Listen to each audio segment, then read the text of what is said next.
यह हिमालय की गोद में बसी नेपाल की एक रहस्यमयी झील है, जिसके बारे में कहा जाता है कि इसका निर्माण स्वयं भगवान शिव ने किया था।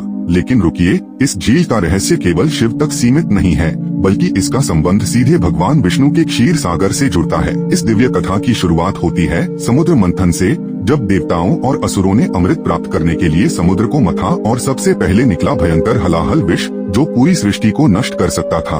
तब सृष्टि की रक्षा के लिए महादेव ने बिना किसी भय के उस विष को पी लिया, पर विष की तीव्र अग्नि से उनका कंठ जलने लगा और असहनीय पीड़ा उठी। उस पीड़ा को शांत करने के लिए भगवान शिव हिमालय की ओर चले गए। मान्यता है कि हिमालय पहुंचकर शिव ने अपने त्रिशूल से एक विशाल चट्टान को भेद दिया और उस चट्टान से निकली शीतल जलधाराओं ने एक पवित्र झील का निर्माण किया, जिसे आज हम गोसायन कुंड के नाम से जानते हैं। महादेव ने इसी झील का शीतल जल पिया और उनके कंठ की जलन शांत हुई, तभी से वे नीलकंठ कहलाए। लेकिन यह कथा यहीं समाप्त नहीं होती। इसी हिमालय क्षेत्र से कुछ ही दूरी पर काठमांडू घाटी की तलहटी में स्थित है एक और दिव्य स्थल, बूढ़ा नीलकंठ मंदिर, जहां जल के बीचों बीच एक ही काली शिला से तराशी गई लगभग 5 मीटर लंबी भगवान विष्णु की अद्भुत प्रतिमा विराजमान है, जिसमें वे शेषनाग की शैया पर योग निद्रा में शयन कर रहे हैं। अब आता है इस कथा का सबसे बड़ा रहस्य। स्थानीय मान्यताओं के अनुसार गोसायन कुंड का पवित्र जल भूमिगत मार्ग से सीधे बूढ़ा नीलकंठ के इस सरोवर तक पहुंचता है। कहा जाता है कि जब अगस्त के महीने में गोसायन कुंड में जनई पूर्णिमा का विशाल मेला लगता है,